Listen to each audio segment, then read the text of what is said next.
우리는 누군가와 깊이 있는 유대 관계를 맺기 위해서는 상대방에 대해서 잘 알아야 됩니다. 상대방에 대해서 아는 만큼 그 사람과 친밀도가 더욱더 깊어지기 때문에 그렇죠. 특별히 언어학자였던 유성룡 박사는 그런 이야기를 합니다. 남녀는 관계 발전에 따라 전략적이고 의도적인 견지에서 호칭을 바꿔가며 사용한다. 이런 거예요. 처음에 누가 중매를 통해서 만나잖아요. 그러면 처음에 만날 때에는 그 사람에 대해서 전혀 모르잖아요. 처음 만나니까. 그럴 때는 주로 호칭을 어떻게 쓰냐면 그 사람의 성 그리고 이름 뒤에다가 씨, 송영배 씨 이렇게 부른다는 거예요. 그러다가 이제 계속 만나면서 관계가 좀 더 깊어지는 거죠. 그러면 이제 앞에 성을 빼는 거죠. 영배 씨 이렇게 이제 불러진다는 거죠. 그러다가 좀 더 관계가 깊어지면 그러면은 씨도 빼는 거예요. 뭐 영배야 이렇게 이야기하는 거죠. 그러다 결혼하면 어떻게 됩니까? 예, 여보 이렇게 이름이 바뀌는 거지요. 이게 호칭이 관계에 따라서 이렇게 변한다는 거예요. 때로는 이 관계를 더 깊이 있게 하기 위해서 호칭을 바꾼다는 거지요. 저희 딸이 이제 대학을 가서 기숙사를 들어갔는데 4명이 한 방을 써요. 그런데 이 아이들이 처음 이제 만나가지고 고민이 뭐냐면 호칭을 이제 다 이제 새내기들이니까 호칭을 서로 이제 말을 터야 되는데 선뜻 그걸 못 하는 거예요. 누가 나서가지고. 다행히 이제 그 방 안에 있는 체육학과 학생이 조금 활발했나 봐요. 그래서 우리 다 말 트자. 그렇게 해서 말을 다 텄다는 거예요. 말을 트자는 건 뭐냐면 이제 우리들이 서로 말 트고 친구처럼 지내자. 친구가 되어서 말을 트는 게 아니라 호칭을 우리들이 이제 그리고 말도 우리들이 친구처럼 하면서 우리가 이제 친구처럼 우리가 관계를 맺어보자 이러는 거지요. 여러분 그래서 대부분의 사람들은 처음에 이렇게 말을 존칭을 쓰다가 어느 시점이 되어지면 제가 나이가 좀 어리니까 말을 좀 내릴까요? 좀 도와주실까요? 예, 소리를 좀 예, 김옥동 집사님 핸드폰 소리 좀 무음으로 돌려주세요. 네. 이렇게 호칭의 변화가 일어나면서 자연스럽게 새로운 관계를 설정하려고 한다는 거지요. 또 남녀 사이가 그렇습니다. 남녀 사이가 이제 우리들이 서로 사귀어 볼까요? 그러면 이제 호칭의 변화부터 이렇게 그러면 우리가 좀 호칭을 좀 달리 해볼까요? 이렇게 변화를 주면서 더 깊이 있는 관계들을 갖게 된다는 거지요. 오늘 말씀은 베드로가 예수님을 처음 만나고 그러면서 예수님과의 관계가 깊어져가는 예수님과의 관계가 이 변해가는 그런 말씀들을 우리에게 보여주고 있습니다. 그런데 오늘 말씀에 보면 베드로가 예수님을 부르는 이 호칭 속에서 호칭의 변화를 따라서 예수님과의 관계의 변화도 일어나는 것들을 우리에게 잘 말해주고 있습니다. 베드로가 예수님을 제일 처음에 뭐라고 부르냐면 선생님 이렇게 부릅니다. 우리 5절의 말씀을 같이 한번 봐볼까요? 같이 읽죠. 시작. 시몬이 대답하여 이르되 선생님 우리들이 밤이 새도록 수고하였을 때 잡을 것이 없지만은 말씀에 의지하여 내가 그물을 내리리이다. 제일 처음에 이제 예수님을 처음 만났을 때에는 예수님을 선생님 이렇게 부릅니다.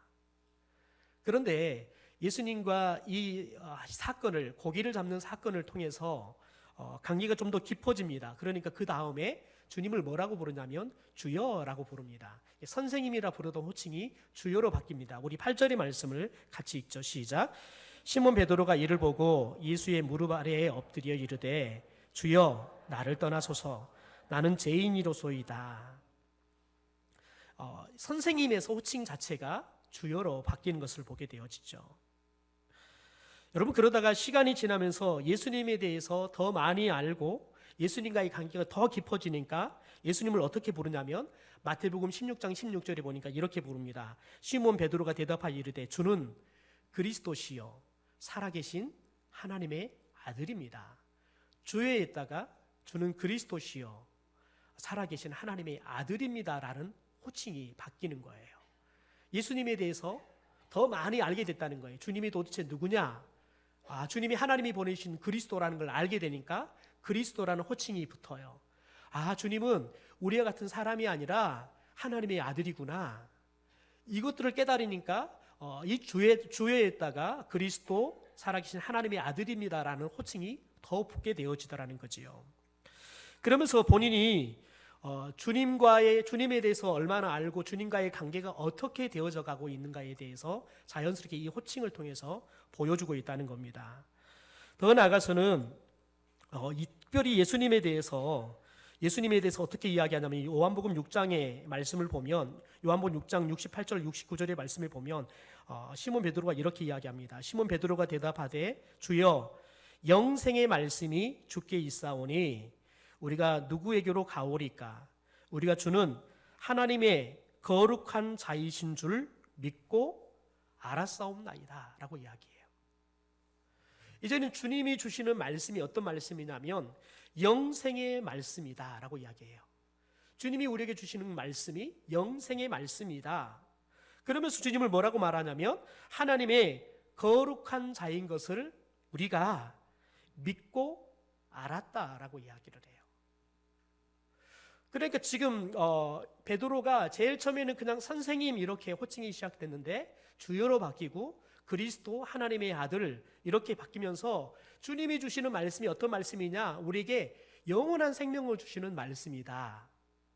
이제 단순하게 주님이 어떤 존재인가라는 것만 그치는 것이 아니라 주님이 우리에게 주시는 이런 말씀들은 우리에게 영생을 주시는 말씀이더라는 거예요.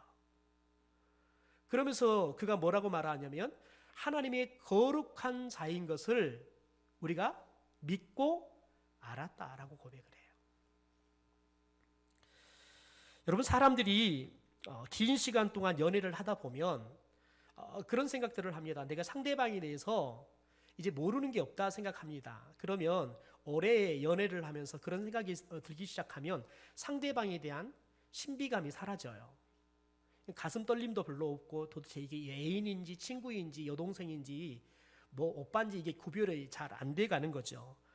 그렇게 아주 서로에 대해서 너무너무 잘 안다고 생각하고 결혼을 했어요. 그런데 막상 결혼을 해서 살아보니까 지금까지 내가 7년, 8년, 10년 뭐 이렇게 오랫동안 연애를 하고 봤던 그 남자가 그 여자가 아닌 경우가 너무 많은 거예요. 그러다 보니까 여러분 연애를 오래 했던 사람들 중에서도 오히려 의외로 이혼하는 확률들이 높은 경우들을 종종 보게 되어집니다. 제가 아시는 한 목사님도 고등학교 때부터 연애를 시작하셔가지고 20대 중반에 결혼을 하셨어요.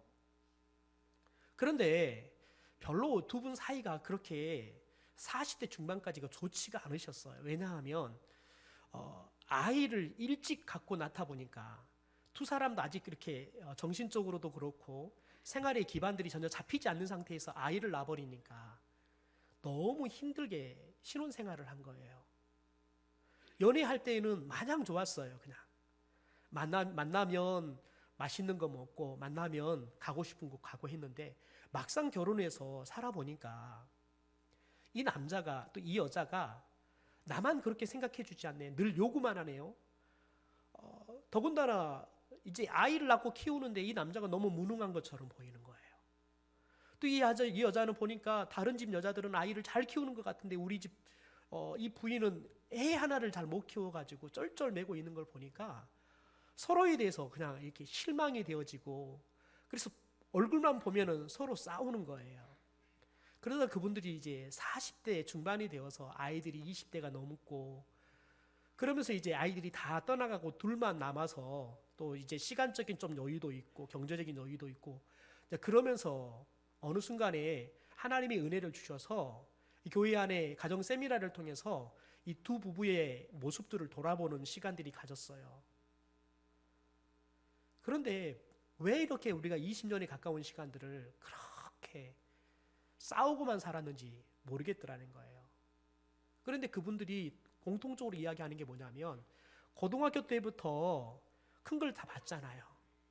그러면서 고등학교 때부터 연애를 하고 한 5년에서 6년 정도 연애를 하고 결혼을 했는데 막상 결혼해서 보니까 처음 보는 모습들이 너무 많더라는 거예요.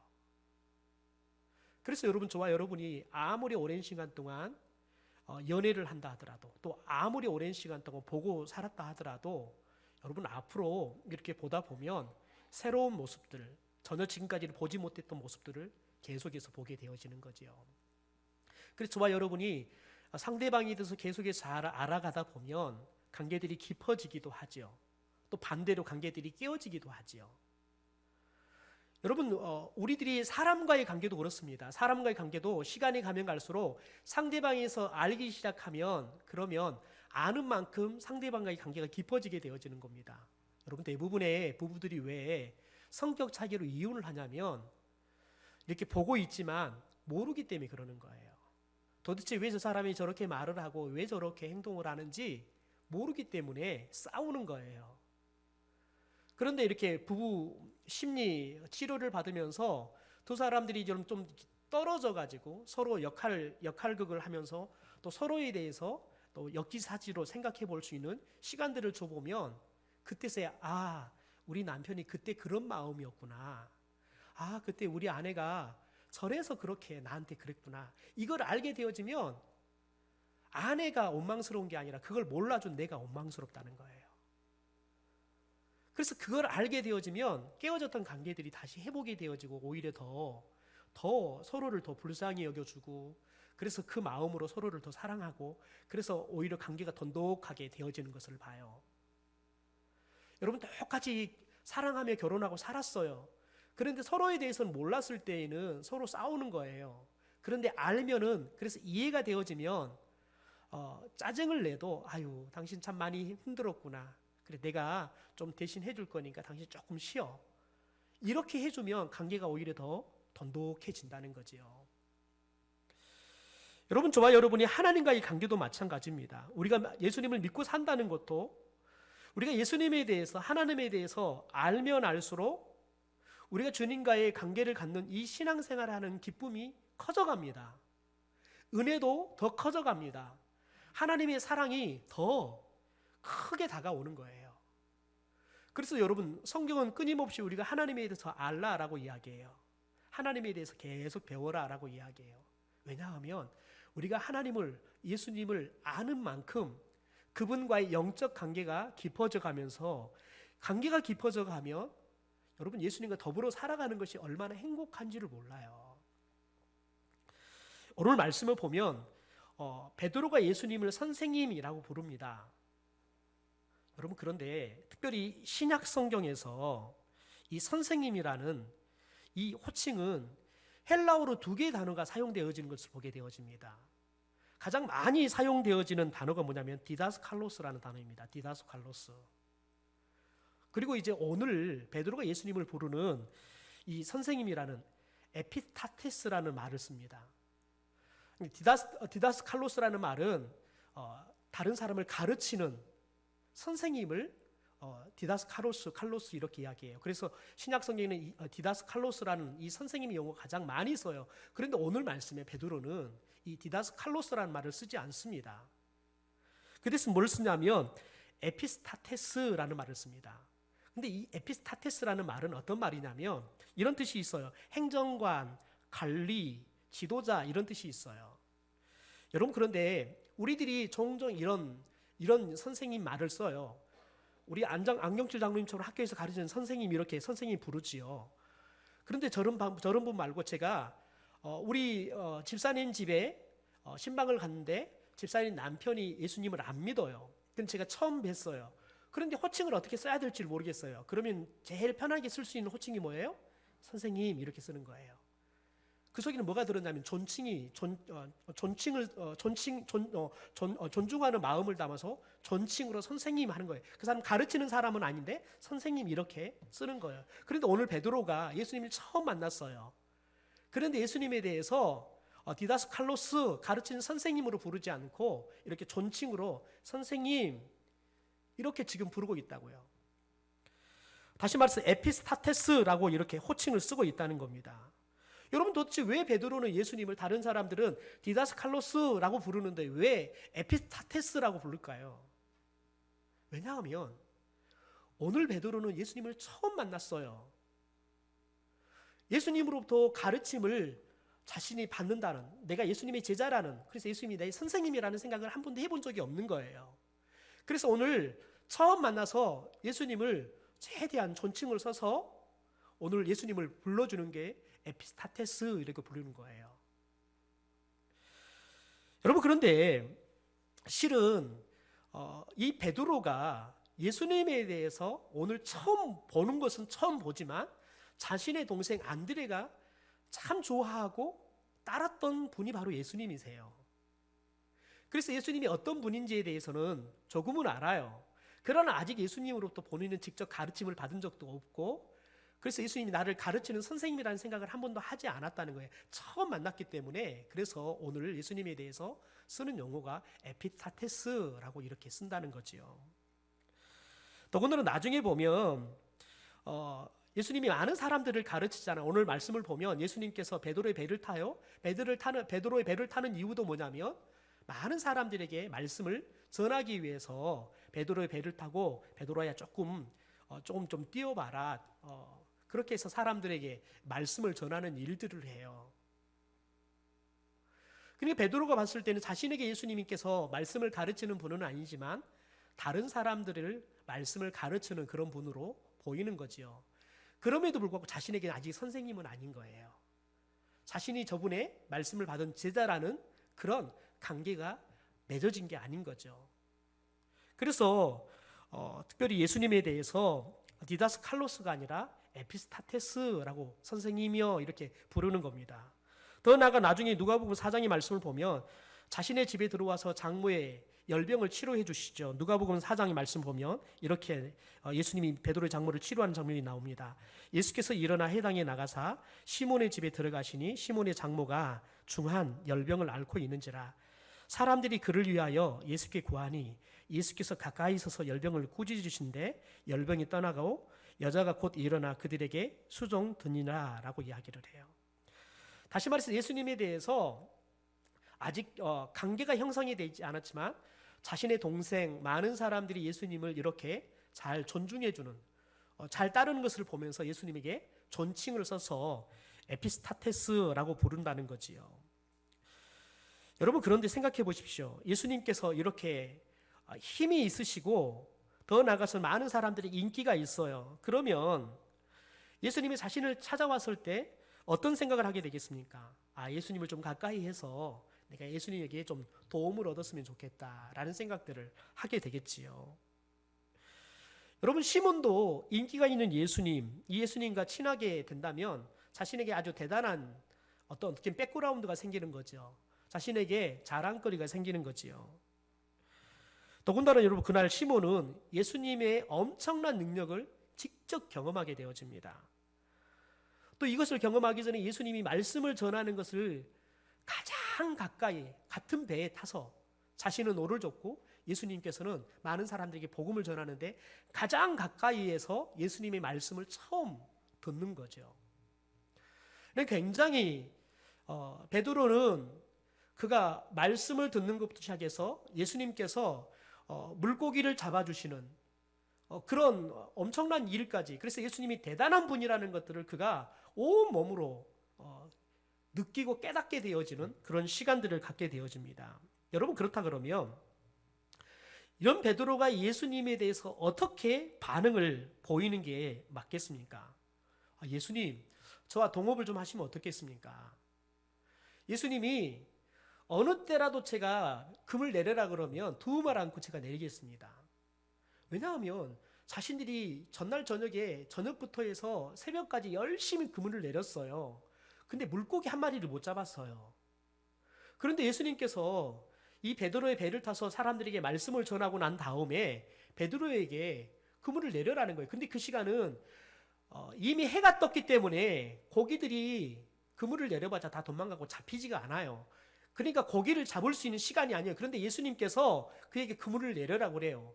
그러니까 베드로가 예수님의 말씀을 의지해서 그물을 내렸더니, 여러분, 기대하지 않고 그물을 다시 올려요. 그런데 그물이 올라오지를 않아요. 그물이 찢어질 정도가 됐다라고 이야기를 해요. 자신의 배에다가는 고기를 다 담을 수 없어서 자신의 동업자들을 불러요. 그래서 두 개의 배를 다 채웠는데 이 두 개의 배가 그냥 고기가 얼마나 실렸냐면 배가 그냥 물에 잠겨 버릴 정도까지 고기를 많이 잡는 경험을 한 거예요. 여러분 생각해 보세요. 고기가 잡히지 않을 시간에 그물을 내렸더니 이렇게 고기가 엄청나게 잡히는 것도 이건 기적이에요. 말이 안 되는 거예요. 그것도 여러분 지금까지 목수일을 했던 사람이에요. 그냥 이제 나와가지고 사람들에게 좀 가르쳤더니 사람들이 저 사람 가르침이 좀 탁월하네? 좀 인기가 올라가고 있는 사람이에요. 그런데 이 고기를 잡는 것과는 아무런 상관이 없는, 아무런 관계가 없는 예수님께서 그물을 내려라 그랬는데 자신들이 보기에는 말이 안 되는 시간에, 말이 안 되는 장소에 그물을 내려라고 하는데 그물을 내렸더니 예수님 말씀대로 했더니 고기가 잡히는 거예요. 그러니 이 베드로가 여러분 오병의 기적의 사건들을 경험하면서 예수님을 왕으로 삼으려고 했던 사람들처럼 생각한다 그러면 베드로가 예수님을 동업자로 삼아서 저와 좀 동업을 하셔서 고기를 잡으시죠. 그냥 뭐 8대2를 나누어도 괜찮으니까 저하고 좀 동업을 좀 하시죠. 왜냐하면 예수님이 시키는 대로 하면 여러분 그냥 나가면 만선이니까요. 이것보다 더 좋은 투자가 어디 있습니까? 베드로가 예수님께 이렇게 반응을 보이는 게 당연합니다. 그런데 베드로가 예수님께 반응을 보이는 것을 보십시오. 예상 밖의 반응을 보입니다. 예수님 붙잡기는커녕 예수님께 떠나달라고 간청을 합니다. 우리 8절의 말씀을 같이 한번 읽어볼까요? 같이 읽죠. 시작. 시몬 베드로가 이를 보고 예수의 무릎 아래 엎드려 이르되 주여 나를 떠나소서 나는 죄인이로소이다. 여러분이 왜 이런 반응을 보일까요? 우리는 그 이유를 베드로가 예수님을 부르는 호칭의 변화에서 찾을 수 있습니다. 처음에 베드로는 예수님을 에피스타테스, 존중해주는 선생님 정도 알았어요. 그런데 자신의 배위에서 많은 사람들에게 말씀을 전해주는 그 이야기를 들어요. 말씀을 직접 들었단 말이에요. 그리고 물고기가 잡히지 않은 시간에 예수님의 말씀대로 그물을 내렸더니 그물이 찢어질 정도로 고기가 잡히는 경험을 하게 돼요. 그러면서 예수님에 대해서 새롭게 알게 되어지는 겁니다. 지금까지는 동생을 통해서 많은 사람들이 이야기를 통해서 예수님을 알았어요. 아는 게 아니죠. 그런데 직접 예수님이 말씀을 하는 걸 들었어요. 예수님부터 직접 말씀을 들은 거예요. 또 예수님께서 기적 아닌 기적을 행하는 것들을 그가 경험했어요. 어부의 입장에서는 이건 기적이에요. 이 시간에 고기가 잡힌다는 것도 기적인데 이렇게 많은 고기가 잡힌다는 것은 이건 기적 중에 기적인 거죠. 그래서 베드로가 예수님에 대해서 완전히 새로운 예수님에 대해서 알게 되어지는 거예요. 그냥 단순하게 예수님에 대해서 그냥 저런 분이구나 아는 게 아니라 그가 온몸이 전율할 정도로 예수님을 알게 되어진 거예요. 여러분, 베드로가 예수님을 주여, 호칭이 선생님에서 주여로 변합니다. 단순하게 여러분 에피스타테스에서 주여라고 이야기하는데 여러분 여기서 말하는 주여는 큐리오스라는 말입니다. 큐리오스. 여러분 그런데 이 큐리오스라는 말은 최고의 높임말이에요. 성경에서는 이 큐리오스를 우리말로 뭘로 표현해요? 만유의 주님, 만유의 주, 온 세상의 주인이라는 거예요. 온 세상의 주인 이렇게 표현하는 거예요. 여러분 그렇습니다. 예수님은 만유의 주인이십니다. 빌립보서 2장 9절부터 11절의 말씀을 우리가 좀 같이 읽어보겠습니다. 같이 읽죠. 시작. 이러므로 하나님이 그를 지극히 높여 모든 이름 위에 뛰어난 이름을 주사 하늘에 있는 자들과 땅에 있는 자들과 땅 아래에 있는 자들로 모든 무릎을 예수의 이름에 꿇게 하시고 모든 입으로 예수 그리스도를 주라 시인하여 하나님 아버지께 영광을 돌리게 하셨느니라. 여러분 오늘 보십시오. 11절에 모든 입으로 예수 그리스도를 주라 시인하여. 그런데 10절에는 여러분 모든 사람들이 무릎을 누구 앞에 꿇었다고요? 예수님 앞에 꿇었다고요. 그런데 베드로가 예수님을 딱 아는 순간 그가 예수님 앞에 무릎을 꿇어요. 여러분 예수님의 무릎 아래 무릎 꿇을 정도가 엎드렸대요. 납작 엎드렸어요. 그리고는 예수님에게 뭐라 그래요? 나를 떠나주십시오. 그러면서 엉뚱한 이야기를 해요. 나는 죄인으로소이다 라고 이야기해요. 예수님이 주되심을 여러분 깨달은 그 순간 그가 무엇을 봐요? 자신이 죄인이라는 걸 깨달았다는 거예요. 여러분, 에피스타테스라는 말, 선생님이라는 말과 주역 큐리오스라는 말은 차원이 다른 말이에요. 여러분, 에피스타테스는 사람들 간에 비교되어지는 단어예요. 그런데 여러분, 이 큐리오스는 사람들에게 쓰는 최고라는 의미가 아니에요. 사람들 중에서 최고라는 의미가 아니라, 여러분, 베드로가 지금 예수님에 대해서 주역 큐리오스라고 이야기하는 것은 이런 의미가 담겨 있어요. 당신은 사람에 비할 수 없는 분이십니다. 하늘로부터 오신 구원자고 모든 것의 주인이고 이 세상의 통치자고 더 나아가 세세토록 영광을 받으실 분이십니다. 이런 베드로의 신앙의 고백이 담겨 있는 주어예요. 주여. 여러분, 지금까지는 베드로는 예수님을 인간 예수로 알았다고 해요. 그런데 지금 주여 하는 것은 인간이 아니라는 거예요. 하나님이라는 거예요. 그것도 어떤 하나님요? 내 주인으로 오신 주님이라는 거예요. 나를 통치하시는 분이시라는 거예요. 여러분, 베드로가 예수님 앞에 예수님을 제대로 알게 되니까요, 동시에 자신을 알게 돼요. 여러분, 많은 사람들은 예수님에 대해서 어느 정도 생각하냐면 그냥 4대 성인 중에 한 사람. 실제 교회 안에 보면 남자분들 중에 그런 분들이 많아요. 교회를 열심히 다녀요. 그런데 자신은 예수를 신으로 믿는 게 아니라 4대 성인 중에서 한 사람으로 그냥 그 정도 생각하고 믿는다 생각해요. 그리고 그걸 자랑스럽게 이야기를 해요. 왜 그럴까요? 예수님을 모르기 때문에 그러는 거예요. 예수님을 모르기 때문에 그냥 에피스타테스 이 정도 부르는 거예요.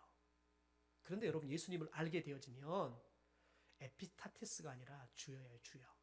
예수님을 알게 되면 여러분, 고개조차도 들을 수가 없고 그냥 납작 엎드려서 나도 모르게 나오는 거 뭐냐면, 주님, 저를 떠나 주십시오. 저는 죄인입니다. 왜요? 죄인인 내가 주님 앞에 서면 나가 죽어요. 하나님 앞에 죄인이 서면 죽는다고요. 감히 여러분 고개를 들 수가 없어요. 그래서 나를 떠나달라고 지금 간청을 하는 겁니다.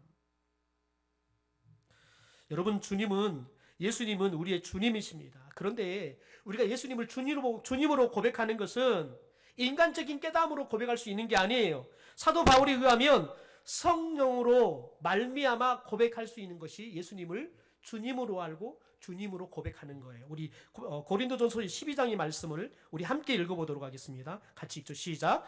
그러므로 내가 너희에게 알리노니 하나님의 영으로 말하는 자는 누구든지 예수를 저주할 자라 하지 아니하고 또 성령으로 아니하고는 누구든지 예수를 주시라 할 수 없느니라. 우리가 성령으로 말미암아 우리가 예수님이 주님이십니다라고 고백한다는 거예요. 저는 여러분이 이 사순절을 보내면서 예수님에 대해서 더 많이 알고 예수님과 관계가 더 깊어지되 예수님이 주님으로 깨달아지고 주님으로 믿어지고 주님으로 고백될 수 있게 되기를 주님의 이름으로 축원합니다. 여러분, 우리가 예수님을 주님으로 알게 되면 자연스럽게 뭐가 보이냐면 우리의 죄가 깨달아져요. 여러분, 그래서 우리가 사순절을 보내면서 우리의 죄들을 다 내려놓고 회개하는 거예요. 언제 회개가 돼요? 주님이 알아질 때요.